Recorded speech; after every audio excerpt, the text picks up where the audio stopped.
വൈകാശീയം. രചന നിലാവിൻ്റെ കൂട്ടുകാരി. അവതരണം സാലിം കരുളായി. എടതി ഇതെങ്ങനെയുണ്ട്, കൊള്ളാവോ? എനിക്കിതൊന്നും വേണ്ട പാച്ചു. കയ്യിലെ റെഡ് കളർ പട്ടുസാരി പൊക്കി പിടിച്ചുകൊണ്ട് പാച്ചു ചോദിച്ചതും അത് വേണ്ടെന്ന രീതിയിൽ തലയാട്ടി അവനെ നോക്കിക്കൊണ്ട് പറഞ്ഞു. അതൊന്നും പറഞ്ഞാൽ പറ്റില്ല, എടത്തി ഇതിൽ നിന്ന് എടുക്ക്. കുഞ്ഞൻ്റെ ബർത്ത്ഡേക്ക് ഡ്രസ്സ് എടുക്കാൻ വന്നതാണ്. അമ്മയ്ക്ക് ഇനി യാത്ര ചെയ്യാൻ വയ്യ, അതുകൊണ്ട് അമ്മക്കുള്ളത് ഞാൻ തന്നെ സെലക്ട് ചെയ്തോളാം എന്ന് പറഞ്ഞ് അമ്മ വന്നില്ല. അച്ഛനൊരു ഇമ്പോർട്ടൻ്റ് മീറ്റിംഗ് ഉള്ളതിനാൽ അച്ഛനും വന്നിട്ടില്ല. കുറേ സാരി നോക്കിയെങ്കിലും അതിൽ നിന്നൊന്നും തനിക്ക് ഇഷ്ടപ്പെട്ടില്ല. ഒക്കെ ഓവർ സിൽക്ക് വരുന്നതായിരുന്നു. താൻ അതുപോലുള്ളതൊന്നും യൂസ് ചെയ്യാറില്ലായിരുന്നു.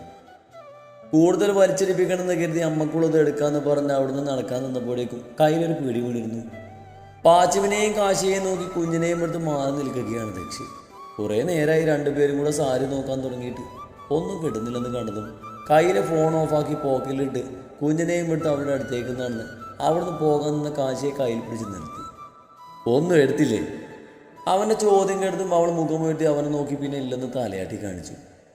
അത് കണ്ടതും ദക്ഷി ഡിസ്പ്ലേയിൽ വെച്ച് സാരി എടുത്തു കൊണ്ടുവരാനായി സെയിൽസ് ഗേളിനോട് പറഞ്ഞതും അവർ വേഗം പോയി അത് എടുത്തുകൊണ്ട് വന്നു.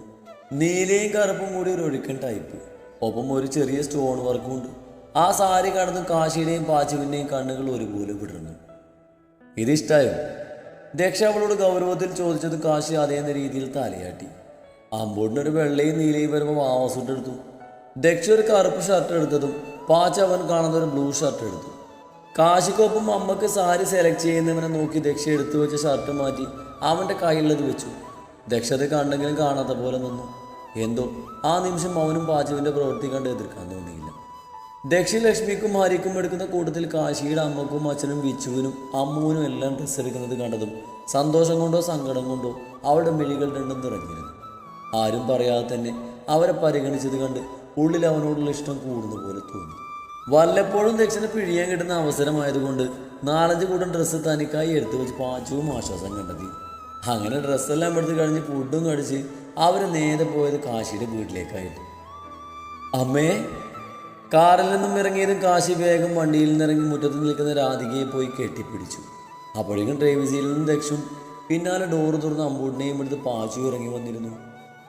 ആഹാ, ഇതെന്താ ഒരു മുന്നറിയിപ്പില്ലാതെ? ഒന്നുമില്ല, എൻ്റെ രാധൂസിനെയൊക്കെ കാണാനുള്ള കൊതി കൊണ്ട് വന്നതാ. കാശി അവരുടെ കവളിൽ പിടിച്ച് വലിച്ച് കൊഞ്ചിക്കൊണ്ട് പറഞ്ഞു. എല്ലാവരും എന്തേ? ഇവിടെ ഉണ്ട്, നീ വാ. അതും പറഞ്ഞ് അമ്മ പാച്ചുവിൻ്റെ കയ്യിൽ പോയി കുഞ്ഞിനെ വാങ്ങിയെടുത്തു. ദക്ഷിണോടും പാച്ചുവിനോടും സംസാരിച്ച് അവരെയും കൊണ്ട് ഉള്ളിലേക്ക് പോയി. എന്തിനാ മോളെ ഇതൊക്കെ വാങ്ങിയത്? ഞാനല്ല, ദക്ഷി തിരഞ്ഞെടുത്തതാ. ഞങ്ങളുടെ കുഞ്ഞിൻ്റെ ബർത്ത്ഡേ അല്ലേ. കയ്യിലുള്ള കവർ കണ്ട അമ്മ ചോദിച്ചതും എല്ലാം കൂടി അമ്മയുടെ കയ്യിലേക്ക് കൊടുത്ത് കുഞ്ഞിനെ വാങ്ങിയെടുത്തുകൊണ്ട് പറഞ്ഞു. വേണ്ടില്ല എന്ന് ഇപ്പം തന്നെ ഒരുപാട് സഹായിക്കുന്നുണ്ട്. ഒന്നും പറയാതെ തന്നെ ഹരിസാറും അച്ചുമോനും എല്ലാ കാര്യങ്ങളും ചെയ്തും തരുന്നുണ്ട്. അമ്മ പറഞ്ഞത് പുതിയ അറിവായിരുന്നു. അസുരം താൻ വിചാരിച്ച പോലെ ഒരാളല്ല. ആരും പറയാതെ തന്നെ ഒരു മകൻ്റെയും ഏട്ടൻ്റെയും സ്ഥാനത്ത് നിന്ന് തൻ്റെ വീട്ടുകാരെ സഹായിക്കുന്ന അസുരനെ ഓർത്തപ്പോൾ ഉള്ളിലെ സ്നേഹം കൂടുതൽ തോന്നി. പക്ഷേ ആരും ആ സ്നേഹത്തിന് താൻ അർഹതയുള്ളവളല്ലെന്ന് ഉള്ളിൽ പറയും പോലെ തോന്നി. മോളെ, പാച്ചുമോൻ കാപ്പി കുടിക്കുമോ? താൻ ഇവർക്ക് വിളിക്കുമ്പോൾ ഇടയ്ക്ക് കയറി കത്തിയടിക്കുന്ന പാച്ചുവിനെ എല്ലാവർക്കും പരിചയമായിരുന്നു. കുടിക്കും അമ്മ. അല്ല, അമ്മ വിച്ചു അച്ഛനെന്തേ? അച്ഛനും അമ്മയും തൊടിയിലാണ്. ഇരുന്ന് മടുത്തെന്ന് പറഞ്ഞ് അമ്മൂനെയും കൂട്ടി അതിലെ പോയിട്ടുണ്ട്. വിച്ചുവോ? അവൻ ക്യാമ്പിന് പോയിരിക്കുക. ഞാൻ അച്ഛനെ കണ്ടിട്ട് വരാം. വാട കണ്ണ, നമുക്ക് അച്ഛനെ കണ്ടിട്ട് വരാം കേട്ടോ.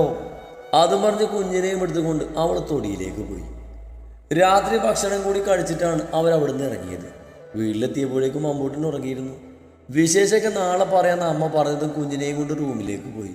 പതിയെ ഡ്രസ്സ് മാറ്റി നനഞ്ഞ തുണി കൊണ്ട് ദേഹം തുടച്ചു കൊടുത്തു. പതിയെ ഉണർത്താതെ ബെഡിലേക്ക് കിടത്തി വേഗം പോയി ഫ്രഷായി വന്നപ്പോഴാണ് ദക്ഷി റൂമിലേക്ക് വരുന്നത്. കയ്യിലുള്ള കവറുകളെല്ലാം സെറ്റിയിലേക്ക് വെച്ച് അവൻ ഫ്രഷാകാൻ കയറിയതും എല്ലാമത്തും കൃത്യമായ ഷെൽഫിലേക്ക് വെച്ച് അമ്പൂട്ടിൻ്റെ അരികിലായി പോയി കിടന്നത് ക്ഷീണം കൊണ്ട് തന്നെ പെട്ടെന്ന് ഉറങ്ങിപ്പോയിരുന്നു. ഇന്നാണ് അമ്പൂട്ടിൻ്റെ പിറന്നാൾ.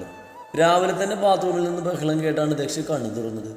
ബാത്റൂമിൽ നിന്ന് കാശിയുടെ പാട്ടും അമ്പൂട്ടിൻ്റെ പൊട്ടിച്ചിരിയും ഉച്ചത്തിൽ കേൾക്കുന്നുണ്ട്. അതും കാതോർത്ത് കണ്ണുകളടച്ച് ബെഡിൽ തന്നെ കിടന്നു. കുറച്ച് കഴിഞ്ഞത് കാശി കുഞ്ഞിനെയും തോട്ടിൽ പൊതിഞ്ഞെടുത്ത് പുറത്തേക്ക് വന്നപ്പോൾ കാണുന്നത് ബെഡിൽ കിടന്നുറങ്ങുന്ന ദക്ഷിണയാണ്. കുഞ്ഞിനെ നന്നായി തുടച്ച് ദേഹത്ത് ബേബി പൗഡർ ഇട്ട് കൊടുത്തു. പുരുകവും കറുപ്പിച്ചു. പുരുകങ്ങൾക്കിടയിലായി കൺമശി കൊണ്ട് വലിയൊരു പൊട്ട് തൊട്ട് കൊടുത്തു. ഒപ്പം കവളിലും പിന്നൊരു വിധം പുതിയ ഡ്രസ്സ് ഇട്ട് കൊടുത്തു. കുഞ്ഞിനെ ഒരുക്കി താഴെ ലക്ഷ്മി അമ്മയുടെ കയ്യിൽ കൊടുത്ത് കാശ് റൂമിലേക്ക് വരുമ്പോഴും ദക്ഷ് എണീറ്റില്ലായിരുന്നു. അതെ ദക്ഷ്, എണീക്ക് ദക്ഷ്. എന്താടി? എണീക്ക്, ക്ഷേത്രത്തിൽ പോകണ്ടേ? ഞാനെങ്ങൂല, നീ ബാജുവിനെ അമ്മയും കൂടി പോക്കോ. കാശിയുടെ കൈ തട്ടി മാറ്റി തിരിഞ്ഞു കിടന്നുകൊണ്ട് പറഞ്ഞു. അത് പറ്റില്ല, ഇന്നലെ നീ പാരാന്ന് പറഞ്ഞതുകൊണ്ടാ അവരൊന്ന് ക്ഷേത്രത്തിലേക്ക് വരുന്നില്ല. എന്നാൽ ഡ്രൈവർ വരും, നീ അവിടെ കൂടെ പോക്കോ. ഞാനേതായാലും ഇല്ല. ദക്ഷി കണ്ണു തുറക്കാതെ പറഞ്ഞു. കാശിയുടെ മുഖം ദേഷ്യം കൊണ്ട് ചൂർന്നു. ദേ, മനുഷ്യന്മാരായ വാക്ക് പറഞ്ഞ വാക്കായിരിക്കണം. ഞാൻ മനുഷ്യനല്ല, അതറിയാലോ. അസുരന്മാരൊന്നും ക്ഷേത്രത്തിൽ കയറില്ലല്ലോ. ഞാൻ ആ കാര്യം മറന്നു. ഡേയ്, എന്താണ് നീ പറഞ്ഞേ? കേട്ടില്ലേ? പിന്നെ എന്തിനാ ചോദിക്കുന്നേ? വന്ന് ഇവൾക്ക് തീരെ പേടിയില്ല. ദക്ഷി കാശിയെ നോക്കി മനസ്സിൽ പറഞ്ഞു. നോക്കിക്കോ, ഒരു ദിവസം നിന്റെ ചായയിൽ വീമിട്ട് തെരിഞ്ഞ് അസുരം തെണ്ടി. ദക്ഷി വരുന്നില്ലെന്ന് പറഞ്ഞ ദേഷ്യത്തിൽ കാശി പെറുപുറത്തുകൊണ്ട് ഒരു സെറ്റ് സാരിയും എടുത്ത് ഡ്രസ്സിംഗ് റൂമിലേക്ക് പോയി. കാശി പോകുന്നു നോക്കി ഒന്ന് നെടുവേർപ്പിട്ട് ബാത്ടബിലും എടുത്ത് ഫ്രഷ് ആവാൻ കയറി. കാശി ഡ്രസ് ചെയ്ത് വരുമ്പോഴാണ് ദക്ഷി ബാത്റൂമിൽ നിന്ന് ഇറങ്ങി വരുന്നത്. അവളവനെ മൈൻഡ് ചെയ്യാതെ ഒരു പൊട്ടെടുത്ത് നെറ്റിയിൽ തൊട്ട് കണ്ണിൽ കൺമഷി എഴുതി നെറ്റിയിൽ സിന്ദൂരം ഇട്ട് തോർത്ത് കൊണ്ട് കെട്ടിവെച്ചിരുന്ന മുടി അടിച്ചിട്ട് വൃത്തിയാക്കിയിട്ട് മുടി മെടഞ്ഞിട്ട് ഷെൽഫിൽ നിന്ന് കുഞ്ഞിനെ ടർക്കിയും എടുത്ത് താഴേക്ക് പോയി. അഹങ്കാരി. തന്നെ ഒന്നും നോക്ക് കൂടി ചെയ്യാതെ മുഖവും വീർപ്പിച്ച് പോകുന്നവളെ കണ്ട് ദക്ഷി പതിയെ പറഞ്ഞു. പിന്നെ റെഡിയായി താഴേക്ക് പോയി. ഇറങ്ങാം. സീറ്റോട്ടിൽ കുഞ്ഞിനെയും എടുത്ത് നിൽക്കുന്ന കാശിയെ കണ്ട് ദക്ഷി പറഞ്ഞു. ഞങ്ങൾ ഡ്രൈവറെ കൂടെ പൊക്കോളാം, നീ ബുദ്ധിമുട്ടണമെന്നില്ല. നേരത്തെ അവൻ പറഞ്ഞതോർത്ത് വാശിയോടെ അവൾ പറഞ്ഞു. മര്യാദക്ക് വരാൻ നോക്കടി, ഇല്ലേ തൂക്കിയെടുത്ത് കൊണ്ടുപോകാൻ എനിക്ക് അറിയാം, കേട്ടോടി അഹങ്കാരി.